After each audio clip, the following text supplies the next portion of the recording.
Welcome to the STARS program, seniors taking active roles in society. And now, here's your host, ANITA FINLEY.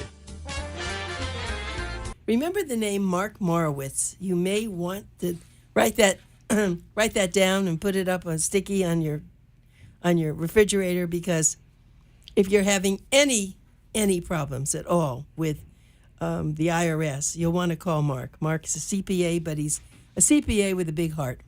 And that's what I think sets you apart from everything, Mark. Thank you. I agree with you. Yeah, you agree. Well, you should. If you don't like yourself, who will, right? We were talking last time when we were on the radio about family disagreements, and it's so funny that since I've spoken to you, there's another one that just popped up, a big family disagreement, not personally, but somebody else was telling me about this. And it's funny. My husband was an only child, and I remember that he used to. People say, "Oh, isn't it a shame you don't have brothers and sisters?" I said, "No, it's not." He said, "Because I have a lot of friends. All it is turmoil." And so, is that what you have, family? Yeah, everybody has their own things to do. They have their own bubblemitzers and little idiosyncrasies, and it's just one of those things that families just have to deal with. Everybody's different. I was thinking, if I could find some investors, I was going to try to do a whole amount of group homes that were like the Golden Girls, because I thought that would be fun, that people wouldn't think about going into these institutional settings. But the more I hear about these family disagreements, can you imagine 4 people, 4 women, or a couple of men, whoever want to live together, and they're like really disparate. I mean, that would have been maybe, I don't know, maybe it would work. I guess the Golden Girls was a movie, it was television. TV, television. Right, that was television. And that was fun. As it was, they were all having their own little things. Right.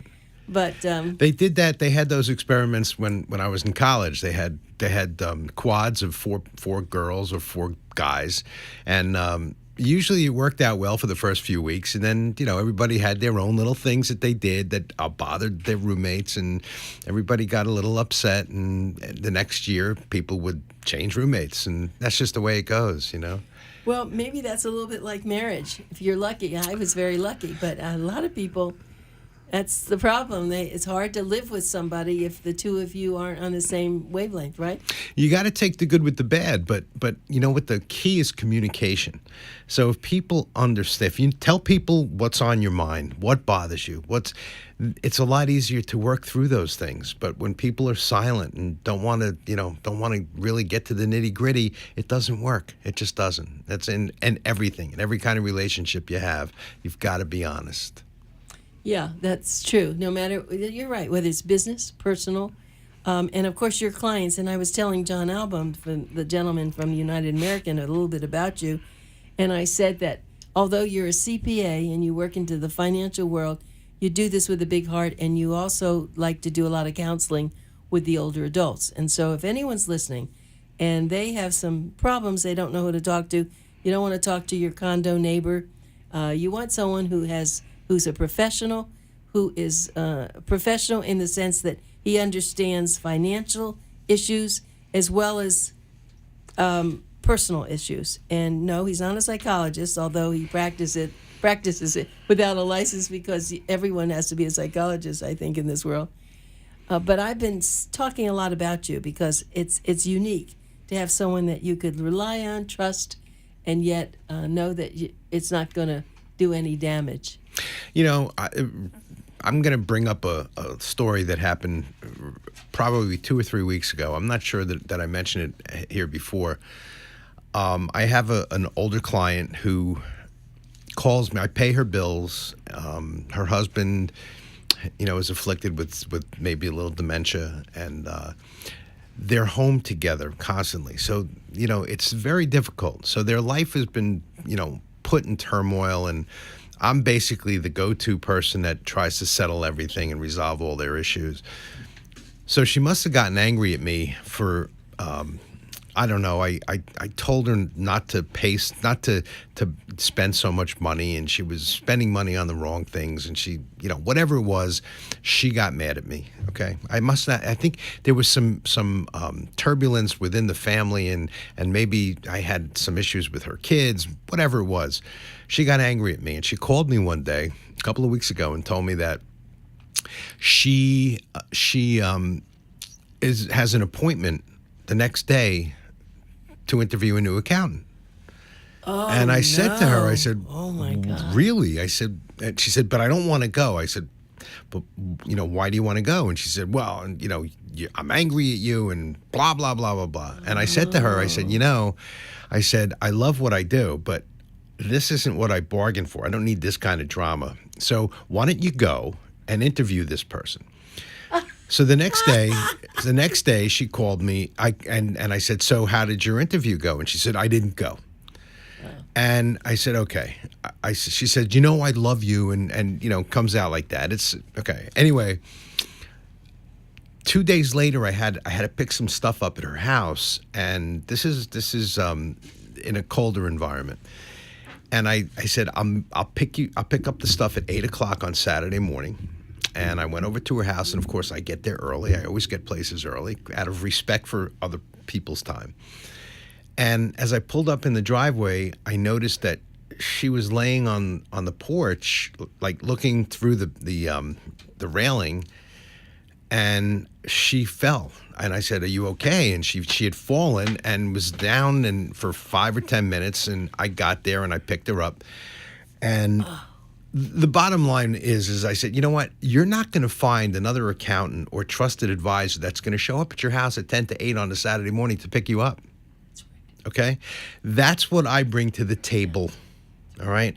I'm good at what I do. I'm very good at what I do. I've been around for a long time. I care about people. I'm sensitive to other people's issues, but I go that extra mile, and that describes me to a T. Yeah, it does. It does, and you're proud of that. You're not perfect like everybody. No one's perfect, and she cared about you so much. Even though she didn't like something, she didn't want to hurt your feelings, so she thought she'd, I guess, avoid you. Go find somebody else, which people do. And he's not going to go pick her up at 10 to 8 on Saturday morning from the ground. That's so bottom she line. didn't even go, which I think is even funnier. I knew she wouldn't go. Yeah. Well, you've been with her a long time. Long time, 30 some odd years. Yeah. Oh, well, so it must have really been. Well, I guess that's part of the psychology that we just talked about. But the point is that before she went and made this and made this appointment, she should have said to me, "I'm so angry at you." Okay, like I said to her, go do it. Go find another accountant. It's okay, right? So if you communicate, this stuff doesn't get to that point. Okay. Yeah, that's true. And I try to do that also in my business, but with people. But a lot of times I'm a little bit more relaxed about it. I just know people are different, and I accept a lot more than some other people, because I have some friends say, "Oh, why don't you do this? Why don't you?" No, it's okay. It's not affecting me as much as it's affecting you, and so, yeah. And it sounds like you have, though, you're not so affected all the time. Not all the time. Sometimes I am, when people, they tell me things that aren't true, that they think is real, but it's not real reality, and they never discussed it with me before. So that I take certain things to heart, but not everything. But when you're in the field that you are, Mark, and I'm talking with Mark Morowitz, and the field where you really are very personal with everybody, because financial is nothing more personal than the financial world, and someone's world that they don't even share with their family members, they're sharing with you, and you're now giving advice to them. I think the only thing that's probably more personal is performing a colonoscopy on somebody other than what I do. And that's a good one. Right. I tell people. I would say a breast exam, but you're saying a colonoscopy. Okay, beats that. All right. So you have to trust your professionals. You have to be honest with them. You have to tell them everything that's bothering you. If you're a doctor, how can I give you financial advice if I don't know the whole story? So you have to be honest with me, and I try to develop that from the beginning, and that's why everybody's been with me for a long time. And even if I don't want clients to stay with me, they do. That's very funny. Why don't you want clients to stay with you, Mark? Because they start out with the drama, and you can tell that some people just want to blame other people for everything that goes wrong in their life, and I don't want to be one of those people that gets blamed. Oh, yeah. If they do it with someone else, you're next, right? Absolutely. Yeah, that's right. Absolutely. Well, what did you study? So I don't know if I asked you this. So when you were in school, did you always want to be a CPA? I didn't know what a CPA was until after I spent 3 years in pre-med, actually. And I woke up one day and I said, I don't think I have the grades in the biology classes and all of that to be a doctor. So let's try something. And I was just tired of school at that time. I said, let's try something else. And somebody handed me an accounting book, and I said, this doesn't look too bad. And I started out, and I took four courses of economics and accounting and calculus, and I got a straight A's. And I said, okay, let's go with this. And I did that, and I found that I have a business acumen, and I understand what's going on, and it was the right choice for me. I was just going to say, were you ever sorry? Sounds like you weren't. I never regretted it. I tell a story a lot. Where I went to college, I had a guy who lived next door to me was becoming a teacher. And I remember telling my mother, hey, sounds like I'd love to teach. And I do. I love to teach young junior accountants. They hate listening to my long-winded answers. But I said, doesn't sound like a bad thing to become a teacher. My mother said to me, good Jewish boys become professionals. And I said, oh boy. So that put the pressure on me. Not that teachers aren't professionals, and I have a number of clients who are professionals, who are teachers, and a lot of friends who are teachers. And, I give them so much credit for doing what they do, because it's an unbelievable field. But 10 years ago, I was 55 years old, and I remember thinking about my next door neighbor in college and saying, that guy's retiring today on a state pension at 55. Imagine that. And here I am still working. Isn't that, who made the right decision? But, it's kind of a joke, but, I don't have no regrets. I love what I do, and I'm still doing it. And I want to do it, till the day I die. I can't imagine not doing this. And people want to know that I'm still doing it, because they want to stay with me. They like my jokes. and also, once they have it, you have all their documents. And so, do you ever work with elder law attorneys along with them? I mean, I do. The attorneys don't really want to get accountants involved, and I find, for the reason that we can do some of the things that the attorneys do. I don't draft wills. I don't do any legal stuff at all. That's illegal. But as far as like filing the state tax returns and things like that, and giving financial advice on a state thing, we compete with them, and they don't want to give that up. So, I see. Yeah, so it's kind of rare. Oh, I see. It is. I didn't know that. Well, there's a lot of people whom I know who are one very good elder law attorney. I just want to tell everybody your phone number. It's 609-338-3603. And that's the number that Mark will answer. It's a cell phone. And he really does appreciate having people whom he can talk to and whom he can help. I know that.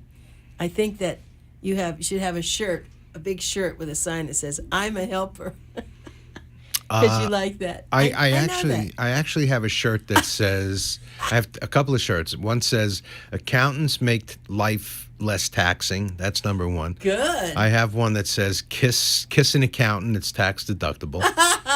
And another one that says, that I can't even remember what it says, but basically it's something like accountants fix problems that you never even knew you had, and things like that. That's very cute. I've been threatening our sales executive to say we should get T-shirts that say, Boomer Times is the best deal in town or something, because people like T-shirts. They read what they say. It's a conversation piece. It is. And it's. I actually learned something a number of years ago at a seminar.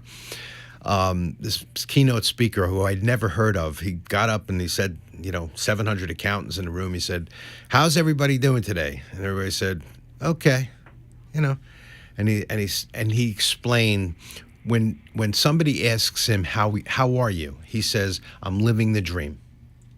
Why? Because and people perk up and they start asking questions. So nobody really cares if you're okay. That's all right. But when you're living the dream, you have a story to tell. So when people ask me how I'm doing, I say I'm living the dream. And I find that That's people fabulous. it attracts people It to does. me. And what do you say when they say, "What is that?" What is say? that? I said, first of all, I'm a lot better off than some people who didn't wake up this morning. So that's number one. That's a dream. And you make the most of every day of what you have, that the 24 hours that you're given, because time is the one thing that we have less of every day. Yes. Yeah, that's a very interesting conversation. Okay, so talking about the dream, let's talk about the dream. So the last time we talked, we knew that your family, your son, is now in California, and is he doing okay? He seems to be doing. He seems to be doing a lot better. His attitude sounds better. He's starting to play rugby again. That he is his favorite thing to do. So it's good for my attitude to know that my children are doing well. That's Yes. The saying goes that you're only as happy as your least happy child. Oh, I never heard that before. Yeah. Parents only as happy as their least happy child. Huh. Well, it does affect a lot of parents, and it even affects then the familial socialization, the spouse and the father, the mother. I mean, it is. Right. Children do have a big effect. I know. I went through that, but I'm certainly glad that you're able to help your own family, and I admired the fact that you had your son living with you for a while. That was important, though. I mean, for both of you, I think. It's difficult when the kids move back, but you know what? They come back because they know they can. They trust you, and Yes. I know my kids don't want to live with me forever. Right. So I don't worry about that. It's topsy-turvy, but you put up with it. And sometimes, hopefully, I think I learned to relate to my son better once he moved back than I ever did before. And not that I ever thought that I related poorly, but I wasn't aware of certain things. There's that communication thing again, Yeah. So I'm not the type who listens to somebody say, you could have done this better. I don't say, oh, you're wrong. I say, wow, what is it that I could have done better? I always want to do better the next day than the previous day. That's beautiful. Yeah, well, I think a lot of us feel that way, and we try very hard to do it. I spend a lot of time when I'm on, at least the internet, looking for people who are philosophers, people who say great things. There is a lot of gurus now on there, and you can get them, and and we always try to put things in Boomer Times when we find things that are interesting Right. for people to think about. But it's true what you said. You have one day and a lot of hours in it, and you have to look at the best things that can happen. One person who was on my radio show said his wife said, when you get up in the morning, pinch yourself, and you're there. Because we do, when I wake up, a lot of times my blinds are open and I see the sunrise, which is great. And it's really very important to look at the positive sides. I always do that. Yeah. I would leave blinds stay open in my house. Mine too. I'm an honest person, so I don't have any problem sleeping at night. Mm-hmm. And when I wake up and the sun is out there, it's best day ever. And I'm a person that needs the light, and every time there are people come to my house, and either it's too bright or something, they're always closing the blinds, and I go into I don't like that. It's something bad for me. I hope as I age and if people wind up taking care of me, don't close the blinds. I think it's the I'll be sunlight. crazy. The sunlight. Something about the serotonin and the sunlight. Or just the makes you feel brightness. the bright. Yes, just that's makes you true. feel better. And you see people, I'm sure when you go to people's homes, it's very different. Sometimes they're all in like a cave, right? Everything's dark. And that's how, I don't know if they like it or if that's how they live. They're afraid people are going to look in, or what is that? I think it's just their attitude is a dark attitude. And, they don't know how to, a lot of people don't know how to deal with positivity. A lot of people grow up with negativity, and that when you open your blinds or your heart or your mind to something new, there's some positivity there, and it's hard. It's really difficult. Every day's an adventure. I'm going to walk out of here after this interview and I'm going to say, something new is happening that I never saw before. Right. Mark, there's a new, I guess it's a specialty in psychology. It's called positive psychology. Have you heard of that? No, I haven't. Yeah, I heard of that a few years ago, and I didn't know that you could actually get a degree in it. But it's very exciting. It's called positive psychology, and if you go, I know you will, eventually you'll go into your internet and look at it. I know people who are educated, and they're positive psychologists, they have PhDs, and that's how they think about life. Before I forget, and I wanted to ask you, and I know what the answer is, I'll bet, you know about TED Talks. TED Talks. Oh my goodness! I just gave you a gift. TED. It's called Technology, either Environment or Education or Entertainment and Design, and it started out 30 years ago. It started in California, San Francisco, and sometimes it costs $5,000 for people to come there and hear this all week. And they, all the people from Facebook, all these young guys wound up talking there. And you can get on now you can now get on YouTube and see so many of the speeches, probably hundreds and hundreds. It started by some gentleman 30 years ago, and he decided to start getting brilliant people to come and talk. And they are so motivating and so beautiful. And it's usually a 30-minute speech. But I have just given you a gift because I know you enough now. You will say so glued because it's the kind of thing you could be a TED Talk. You could be it. So look and see. Interesting you say that. I'm trying to set up on my own YouTube channel a daily vlog that right. And because I sometimes go live on Facebook and people actually like it, except when my hair isn't looking good, but wear a cap. I'm a performer.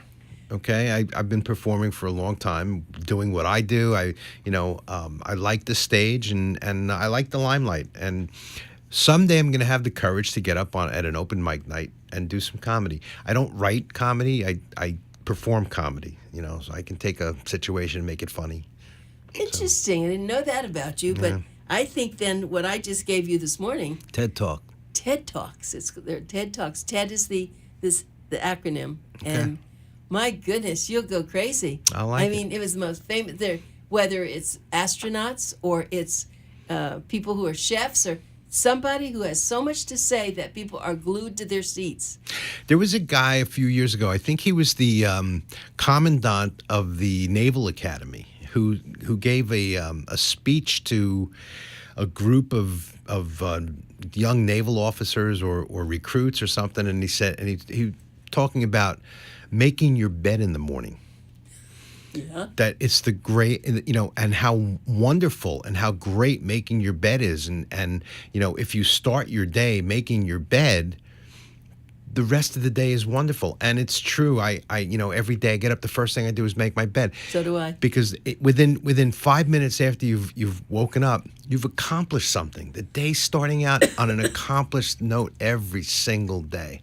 Well, I've never thought about it that way, but you make your bed. It only takes 2 minutes, and you feel like now you're ready, and you can go back and lie down in that bed or whatever. But it's beautiful. Right. Yeah, making the bed, and sometimes you go to someone's house and their bed's still unmade. It's like it's silly, but true. Making a bed's important. But I interesting that a Navy officer would say something. Of course, they're very strict about that. Making the bed, that's really part of their life.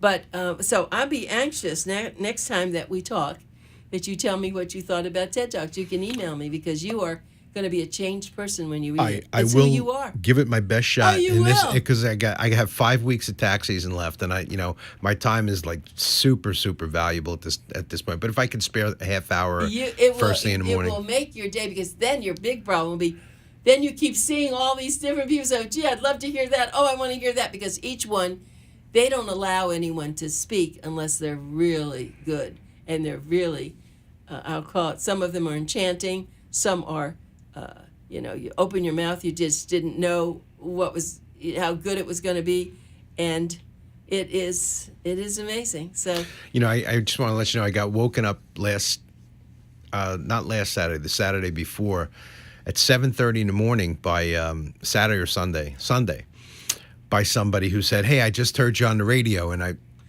didn't have the heart to tell him that it was taped, but ours are very good in that. Right. And Yeah. so we're also on Sunday as well as Saturday. So I take your show, put it on Saturday, and then sometimes I throw it on Sunday. Right. Maybe I do that. So he thought that. So he at seven. I don't usually like people to call me at 7:00 on Sunday morning, but that's funny. So he listening to him, and I said, "Can I ask you who you are?" And he told me. So he said, "I heard you. You sounded like you know what you're doing. I just moved down from New Jersey, and I think I got screwed by the new tax laws. I'd love to talk to you." So Yeah, people are listening. Oh, I know they are. People In are fact, I listening. went to a theater the other day, a new little theater that opened. It has 50 seats, and I sat down next to an older woman, and she said, "I hear your voice." She said, "You're Anita Finley. I listen to you. I've listened to you for years. Every morning at 5:00, I get him." Her husband said, "Yes, she does, and I can't do anything. She has to listen to your show." I mean, this happens. It does happen. But anyway, Mark, it's always great, and every time we never know what we're going to talk about, but it always winds up good. This was great. This was a talk about basically nothing, and I enjoyed. I thoroughly enjoyed that. Thoroughly enjoyed that. Honey. Little tidbits. Next time, I think I'll talk about the wrap up of tax season and what I found. Okay. How people were affected by. That's it. a very good idea because we have new tax laws. Correct. That's great. Thank you. Okay, well, have a good tax season and be safe going back and forth to New York. Thank you. And we'll talk to you again. Thanks.